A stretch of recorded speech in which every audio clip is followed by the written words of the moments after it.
Hello everyone.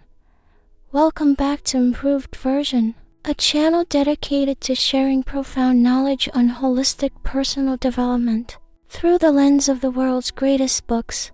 It is a pleasure to have you here today as we dive into a topic that touches every single one of us, regardless of where we come from or what we do for a living. Anger is a very common reaction in adults, but in reality, it is a way of punishing yourself for someone else's mistakes.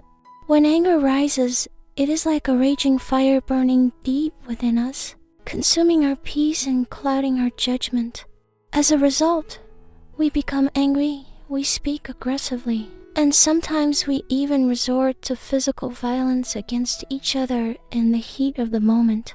But have you ever truly noticed what happens once the initial explosion is over? Even when the storm in our hearts finally passes, the burn marks it left on our souls remain. They stay there, smoldering and weary, leaving us feeling drained and hollow. As the Avatamsaka Sutra profoundly states, when a single thought of anger rises, 1,000,000 doors of trouble open.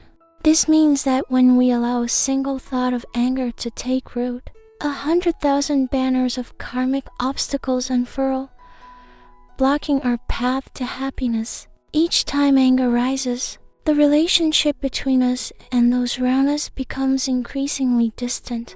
The walls we build out of resentment grow taller, and the karmic ties that bind us to suffering deepen. No one else but ourselves will be the first to suffer the consequences of this heat. We all know logically that anger is bad for both our physical and mental health. It raises our blood pressure, stresses our hearts, and poisons our thoughts. But there's a huge, daunting gap between knowing and doing if you cannot look deep into the root of your anger. Today, Improved Version wants to share with you a vital lesson learned after reading the book Don't Be Angry Anymore. This is a book that is incredibly gentle in its approach yet profoundly insightful in its delivery. It is like a loving, compassionate whisper you can say to yourself in your darkest moments, "Honey, please don't be angry anymore." This is not merely a form of empty self-consolation or toxic positivity. Behind these words lies a powerful, illuminating light of awareness. Only when our inner awareness is fully awakened can we use such gentle words to effectively extinguish the flames of hatred that are simmering within our hearts. The author of this book is the famous Japanese Zen master, Ryunosu Koike. His background is quite remarkable. He graduated from the prestigious University of Tokyo, one of the most rigorous academic institutions in the world. He eventually chose the path of monkhood and became the head monk of a temple in the heart of Tokyo. Many people from all walks of life sought his guidance whenever they had something bothering them, or when the weight of the world felt too heavy to bear. The Zen master often uses a unique question and answer method, rooted in the traditions of Zen Buddhism, to help people open their minds and see their problems from a different perspective. In addition to his spiritual work, he is also a talented painter. His paintings are skillfully interwoven with stories about meditation, helping viewers easily grasp complex spiritual concepts and experience sudden moments of enlightenment. When we think of a temple abbot, we probably picture a very old, frail man with a long white beard. However, Ryunosu Koike is actually quite young, only in his late 40s. He has a youthful face and life experiences that mirror those of everyone else. Japanese monks are quite unique compared to other traditions. They are often permitted to eat meat, drink alcohol, and even get married. Because he lived amidst the hustle and bustle of everyday life, he gained a much deeper understanding of the contradictions, the intense pressures, and the simmering anger that define the modern man. Hopefully, today's content will be a helpful tool for you, so that we can all realize that only when we recognize the true root of anger within ourselves can we begin to embrace it with understanding and love? From there, the fire of hatred can be transformed into the light of awakening, helping us to live truly happy and fulfilled lives. Now, please listen as we explore these concepts more deeply. You will find that you often get angry because your anger boiling point is simply too low. Think about the physics of water for a moment.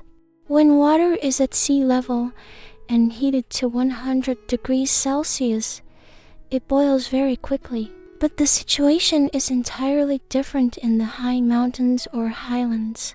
Because of the atmospheric pressure, water finds it very difficult to reach that boiling intensity, so it doesn't bubble over easily. Human temperament follows a very similar principle. A person with an open mind and a broad perspective is like someone standing on a mountain of immense spiritual height. From that vantage point, their emotional intensity remains stable. The petty influences and mistakes of others in their lives are unlikely to ignite their passion or cause them to lose their cool.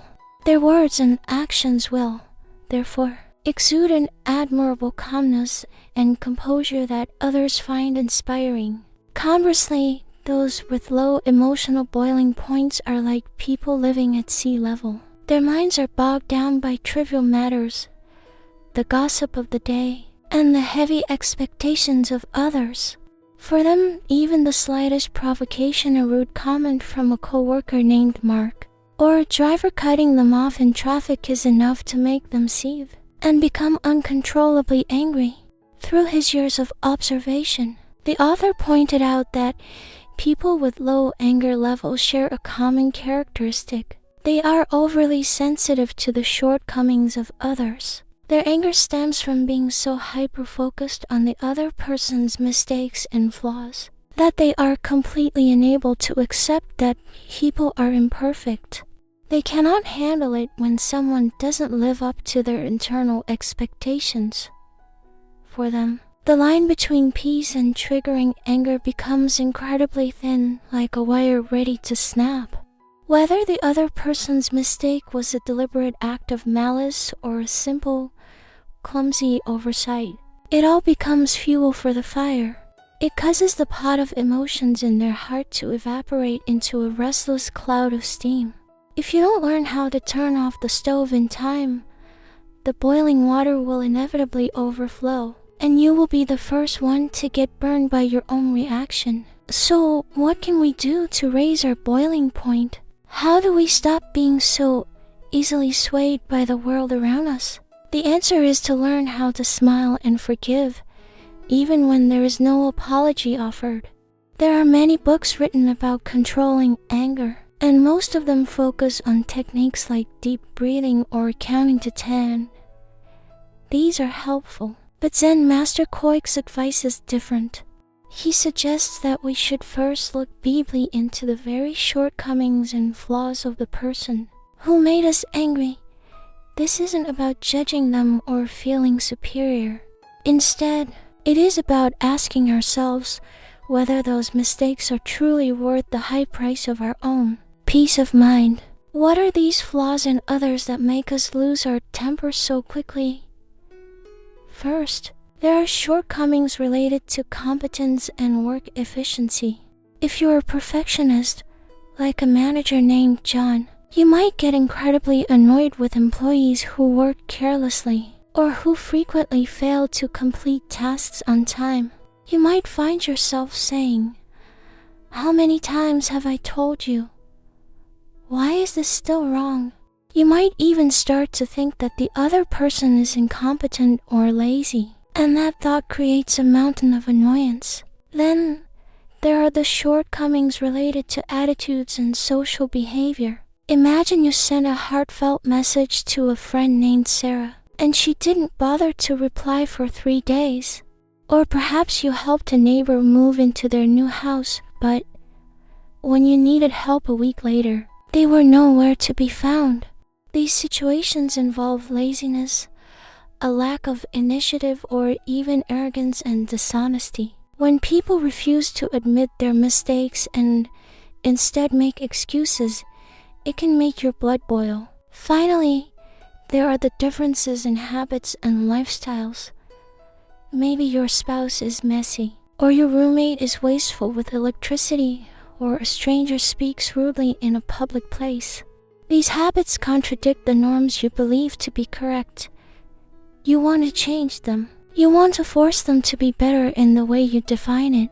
And when they fail to conform to your vision, you get angry. You might think their mistakes are the spark, but it turns out that most of your anger doesn't actually come from their behavior. It comes from two major obsessions hidden within you. Zen Master Koik observed that people with low boiling points tend to cling to two specific illusions.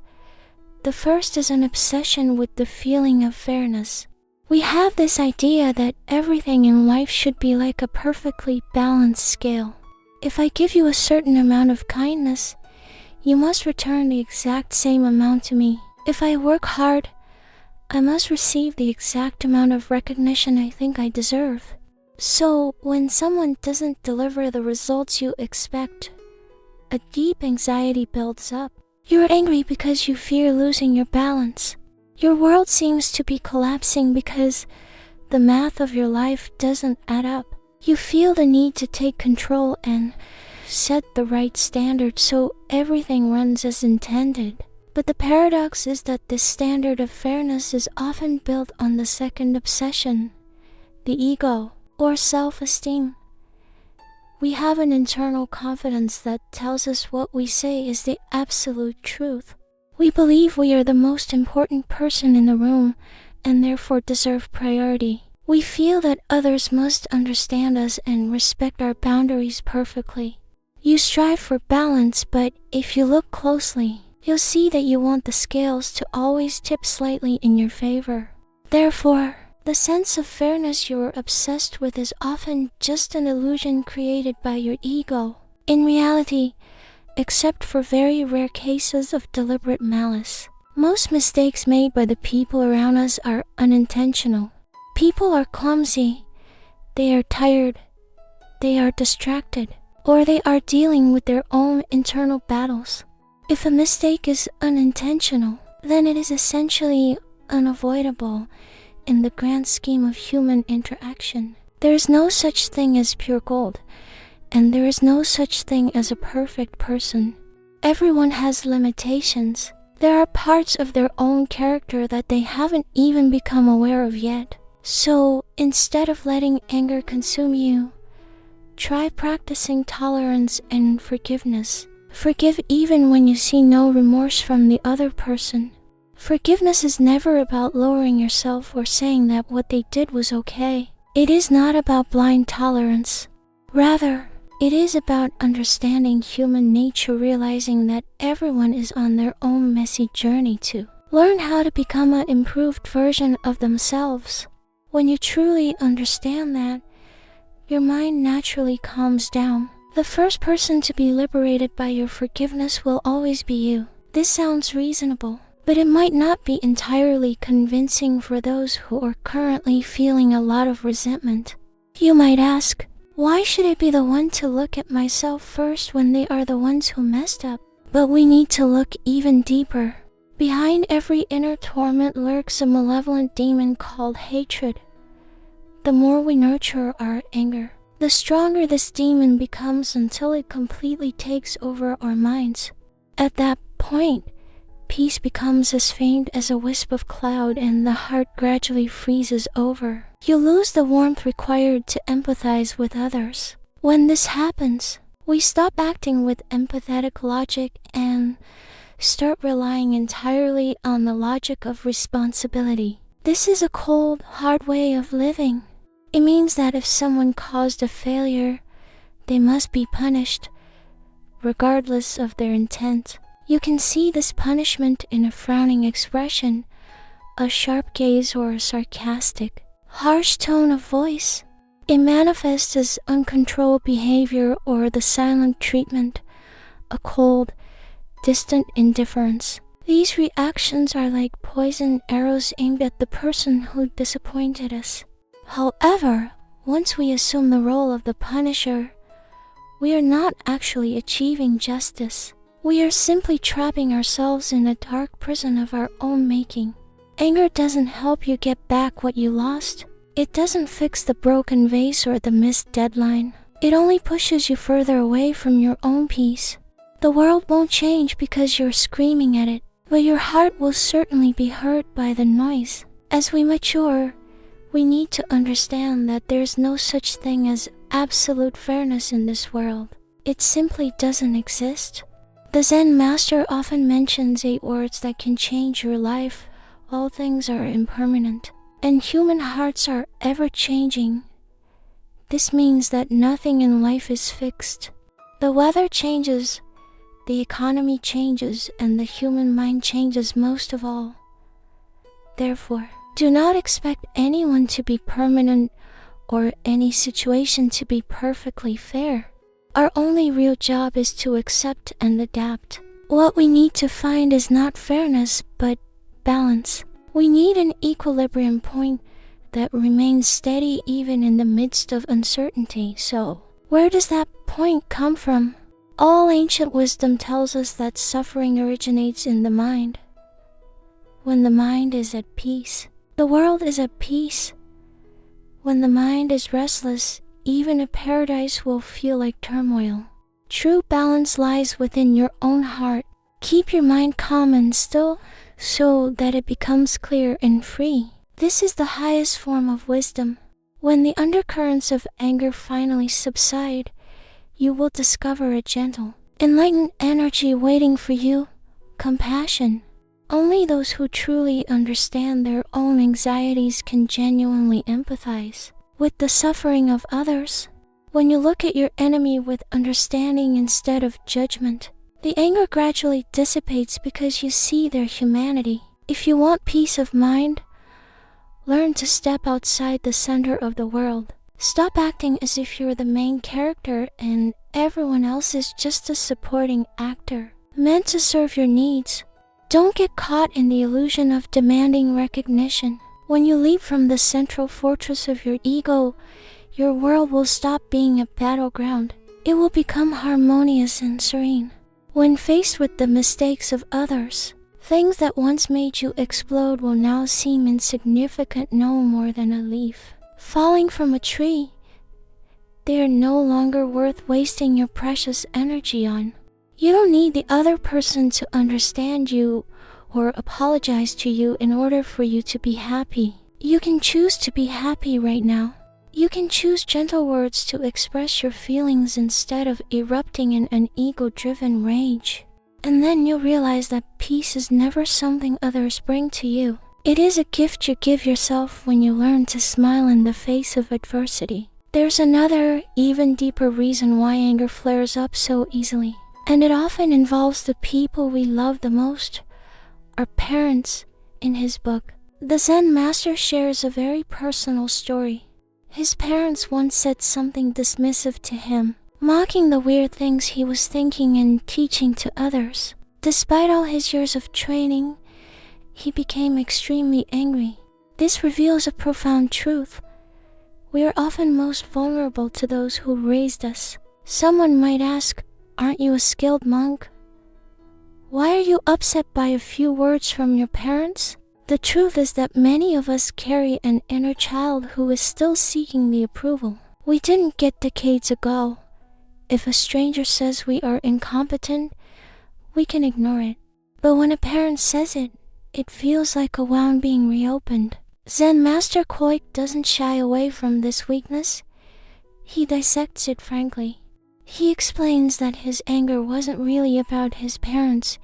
It was about his own inner weakness. Their denial felt like a threat to his very existence. As children, we are completely dependent on our parents for survival. If they deny us or criticize us, it feels like our world is ending. We hear things like, "Why are you so clumsy?" or "Why can't you be more like your brother, Mark?" These words get etched into our hearts. We grow up feeling that our emotions are suppressed and that we are inadequate as adults. Even a tiny bit of opposition from our parents can awaken those ancient memories. To break free, We must realize that our parents are also just humans acting out of their own fears and habits. They were likely denied by their own parents, and they are simply repeating the cycle. When you truly understand the cycle, the anger fades. You no longer need to argue or defend yourself. Their denials become like a passing breeze unable to disturb a soul that has found its own inner anchor. Furthermore, we must address the issue of envy. Envy isn't necessarily scary. What's scary is the way we try to hide from it. In the book, there's a story about a woman who felt constant envy toward her younger sister, Emily. When Emily got high scores or found a great boyfriend, the woman felt a burning irritation in her chest. She felt ashamed of this feeling and didn't know how to stop it. Many people believe that envy is shameful or abnormal, so when we feel it, we get angry at ourselves and try to suppress it. But Master Koik says that envy is a natural human reaction. It becomes dangerous only when we suppress it and let it distort our judgment. Our discomfort comes from the false belief that if someone else becomes more, we somehow become less. We think value is a limited resource, but if we realize that someone else's success doesn't diminish our own value at all, then envy loses its sting. Everyone has their own timeline and their own way to shine. A great piece of advice for increasing your self-worth is to moderate unnecessary social interactions. In the modern age, we are addicted to the likes on social media and the praise of others. We mistake this external attention for our own value. But if you rely on this, your brain's pleasure center becomes numb, and you need more and more hits of praise to feel okay. When you don't get them, or when you see someone else getting more, you fall into a pit of resentment. The Satanipada offers a beautiful piece of ancient wisdom. Walk along like a rhinoceros's horn. A rhinoceros has only one horn, and it is steadfast and strong. You can walk through this life with that same independence. You don't need external validation to be worthy. Don't be overly joyful when you're praised, and don't be angry when you're criticized. Let go of the need for others to judge you correctly. Turn off your electronic devices occasionally. Detach yourself from the constant stream of news and noise. Let your soul return to its natural stillness. This is the deepest form of rest. Only when the soul is rested can we focus on quality, meaningful experiences for ourselves instead of scattering our energy on envy and anger. In closing, I want to encourage you to slow down. Don't rush through your life. When we rush, we become frantic, and when we are frantic, we become angry. Calming down is simply the act of not rushing. If you change the way you receive the world not as a series of demands, but as a series of moments, you will find your heart softening. Enlightened beings live slowly. They slow down to become aware of themselves. They slow down to find balance. They slow down to use love as a balm for all anger. When you do that, you will eventually realize that there is absolutely nothing in this world worth being angry about. Thank you so deeply for listening to this long-form exploration. I truly hope that these words serve as a gentle reminder to your heart whenever you feel the heat of anger beginning to rise. If you found this discussion helpful, or if it provided you with a moment of peace today, please share it with someone in your life who might be struggling with their own boiling point. We are all on this path together, and supporting one another is the most beautiful thing we can do. If you want to continue discovering the life-changing wisdom hidden within the world's greatest books, please take a moment to support our channel. Give this video a like to help the algorithm share it with more seekers around the world. Most importantly, hit that subscribe button and turn on the notification bell. By joining the improved version community, you're choosing to prioritize your growth and well-being every single week. We release new, in-depth content just like this to help you navigate the complexities of modern life with ancient and modern wisdom. Thank you again for your time, your attention, and your incredible support. I look forward to seeing you in our next video. Until then, stay calm, stay mindful, and please, don't be angry anymore. See you soon.